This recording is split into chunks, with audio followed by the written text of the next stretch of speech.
Let's go on that. All right, we're going.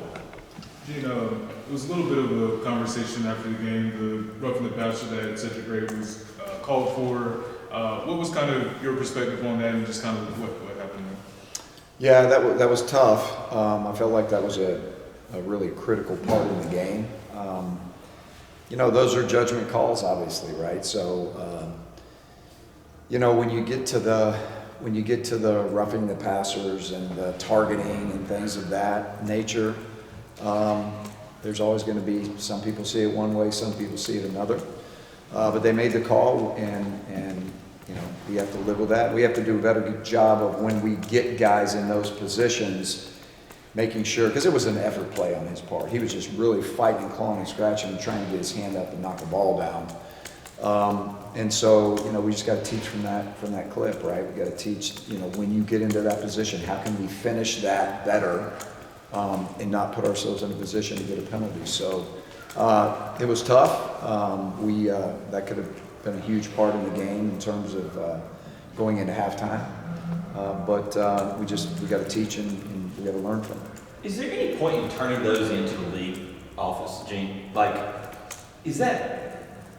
I mean, I know they're not going to come back and say okay, you guys win the game because we were wrong. But is there a point in turning that into just filing it, making yourselves heard in some way? I don't know. No, I think we do a good job of communicating with the league office on different things that, we just want to get clarity on. I think that's the main thing, right?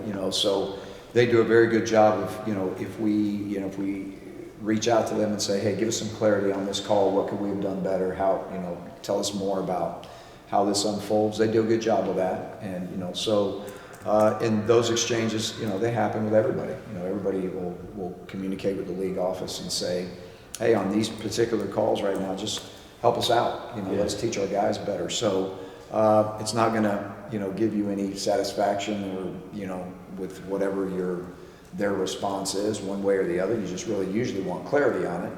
And, so we've done that, and they've done a good job of responding and giving us clarity so we can teach our guys. How do you process a game in which you had 6 3-and-outs that you forced? They were 6 for 19 on third down, yet they still run 92 plays and get 466 yards. I would imagine there's half of that you look at and say, wow, that's phenomenal defense. And the other half, how do you process that? Yeah, that's really a very interesting dynamic, right? And we talked about that yesterday to the defense.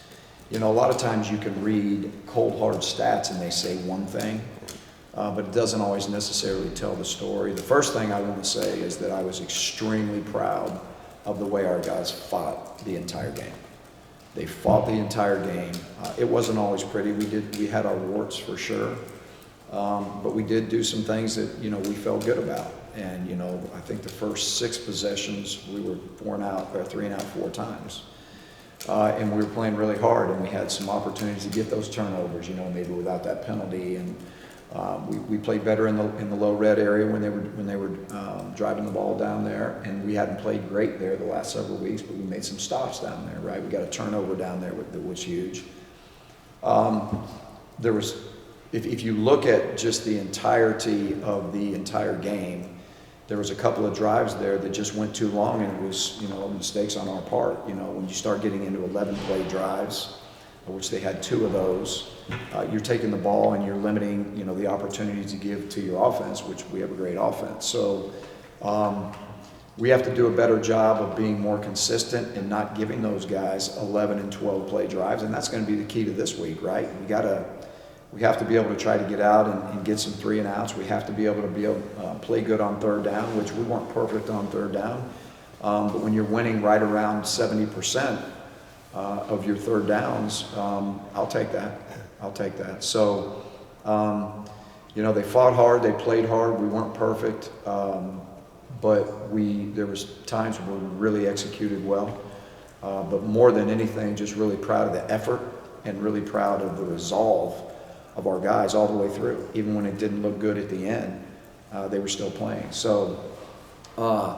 In those games, you go for it a lot on fourth down because you're on the road and you're going to do things that, you have to do to be aggressive. And sometimes what comes with that is that you're on the field a little bit more than, maybe you had anticipated. But it's a good mix, right? Some of it was to our own, it was of our own doing, and then some of it was just the circumstances of the game. So, but when we get out there, we have to deliver. To stay on that, you mentioned the 11 play drives. They had one at the end that had some controversial stuff on that drive where they ran 11 plays in 71 seconds and didn't have any timeouts. How do you, I imagine it's a different scheme to keep the ball on the field of play, to use a little bit more clock. So if there is, what went wrong there aside from maybe some of the controversial calls? Basically that, us being able to keep the ball in bounds. They did a good job of getting the ball out of bounds. A couple of missed tackles in there that, when they're getting first downs, that stops the clock, right? So, and the ball was, on the perimeter some and getting out of bounds as well. We have to do a better job in that scenario. And we had a couple penalties as well. They kind of added to that. So, again, when you look at those drives, that situationally being an 11-play drive in a short amount of time, you can always look back at the things that we have to do better in terms of execution, in terms of being disciplined at those times with penalties and things of that nature. And we didn't do a good job in that particular time. Gene, looking at NC State, obviously Brennan Armstrong's a guy that you guys have some familiarity with, but they've had a lot of uncertainty on that side of the ball this season with some quarterback changes, but it seems like they've put it all together now. What can you say about how that team has grown? Yes, you got to give them a lot of credit for what these last couple of weeks have looked like. I think they've taken the strength of Armstrong and they realize that, one of the parts of the equation for them to succeed is for him to be able to run the football. So he's now like another tailback. Obviously he can throw it, and we all know he can throw it from his past and, some of the success that he's had. But now there's a really, they've made a conscientious effort to create ways to get him in the run game. And as you know, when you use the quarterback in the run game, that's really kind of a +1 scenario when you use him as a tailback, because now the tailback or whoever's back there can be the blocker. So now they're doing a good job of getting numbers where they want numbers, and they're creating new ways to do it every week, and it's made it tough, and they're doing it out of different personnel groupings. But what has it done?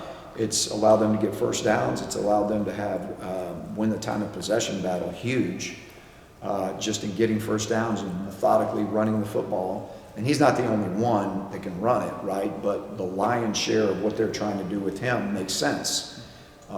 They are running him. They're doing a great job with Concepcion, moving him around and doing different things with him.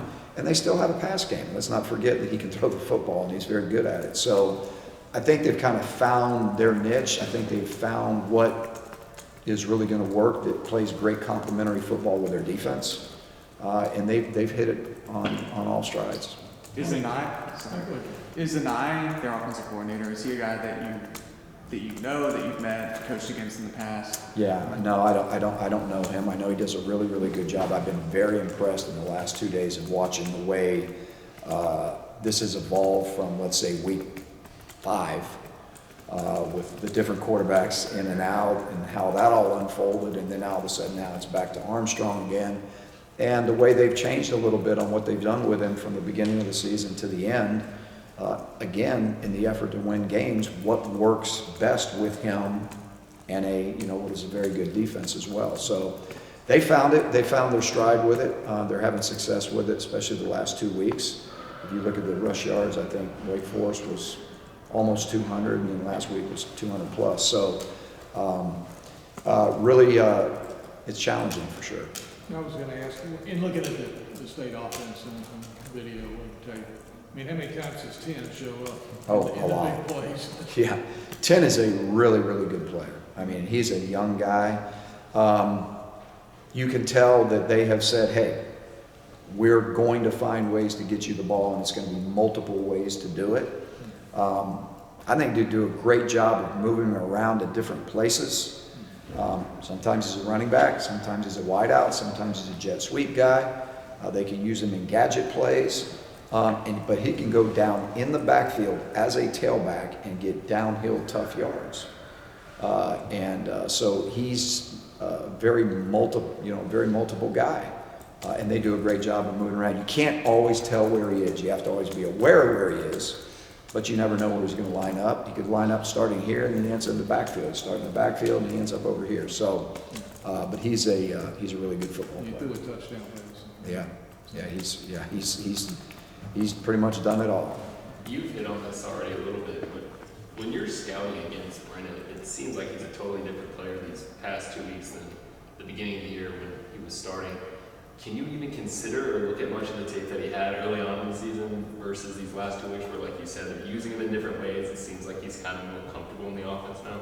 Yeah, we are. We're looking at everything. You have to go back and see what changed from then to now. I think the big piece for quarterbacks is confidence, right? I mean, let's be honest. They're having success. He ran for 100 and some change last week, which really takes the pressure off him some as a passer. He's a tough guy. He's physical. Even when we played him last year when he was at Virginia, man, he was a tough downhill runner, great escapability in the pocket, but he's making quick throws. He's getting the ball out of his hands fast, and he's confident in the pass game. So the concepts that they've given him and him feeling comfortable with where everybody is really, it's really apparent. So you got a guy right now at the end of the season in game 12 playing very confident as a thrower, as throwing the football, as a passer, and then what he's able to bring to the game, as a runner. And I think all of that's coming together, and he's feeling good right now. He's very confident, and he should be. Gene, are you guys able to take away anything defensively that you did against Syracuse with that other dual threat quarterback, Garrett Schrader, or are the offenses just too different? That's a great question. There are some similarities on what they try to do with him. The way they're using him now is a little different than the way they used Schrader early in the season. The difference mainly is that in this game with him as a runner, they're always trying to get you down one defender.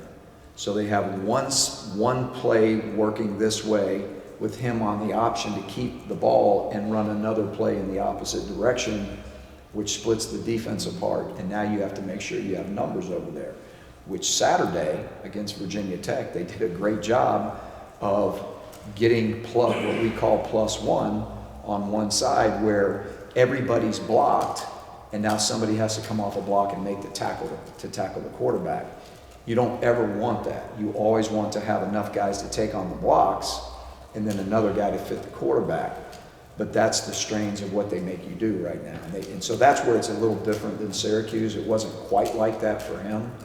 But that's why this has been very effective the last couple of weeks. And they create new ways to do it, and they create it out of new formations. So it's hard to recognize when it's coming. So what discipline is most important to alleviate some of that? Well, making sure that your eyes are in the right spots right now because what happens is on one side there's usually some kind of pool game. So linemen are coming one way where you have an option to get him on that side, the quarterback on that side with the offensive lineman. So everybody's got to be conscientious of, here's pullers, here's guys coming over. So we have to get our fitters over there. And then you have another run play designed that goes on the opposite side in making sure that, okay, those pullers aren't my job. My job is to set the edge of the defense over here. So they have to coincide, and they have to, you have to recognize what they're trying to do. It's concepts, and you have to recognize those concepts, and you have to be able to play the concepts out on your side. So it's challenging. I'm sorry. So striking blocks is always important, but I would imagine with this, it's even magnified even more. Oh, 100%. And being able, because there's going to be times in the game, it happened a bunch Saturday, where, look, we didn't get enough guys over there for whatever reason. Maybe we had a pressure on them. We were thinking we were going to hit it, and they have a great call at the right time. Somebody's got to come off a block and make a play on the ball. So you won't always be perfect, but that's that's why you have to be able to strike blocks, get off blocks, and everybody to stay active. And, having all guys, everybody's eyes have to be inside right now to see what's going on collectively in the middle of the defense.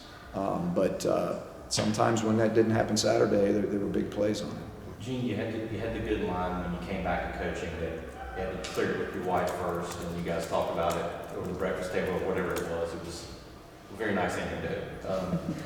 When you came back, did you say to yourself or to her or to your family, like, look, I'm going to give this X amount of years and then reassess after, I don't know, 2 years, 3 years, whatever. Like, was that part of your thought about getting back into coaching that I'm going to give this number of years? Not really. You know, we make decisions as a family and we roll with those decisions. Not really ever trying to put it in a box and put timelines on anything, none of that.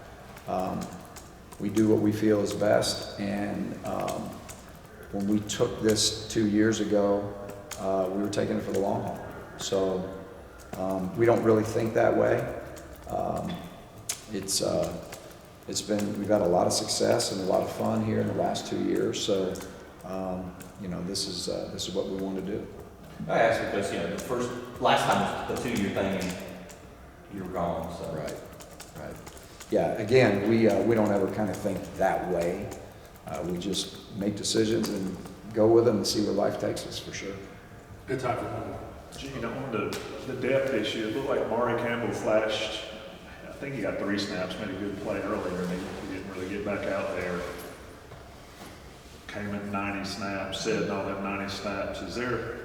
Where's that effort to get more guys reps that you talked about? Yeah, it is. We did a poor job of that. He came in and he really played well. He played well early. We said we were going to get him in on the 3rd series. We did that. He played well, and we have to do a better job at it. I know I've said that up here probably 2 or 3 times, not just with him, but with some other guys as well. But we need to do a better job of that.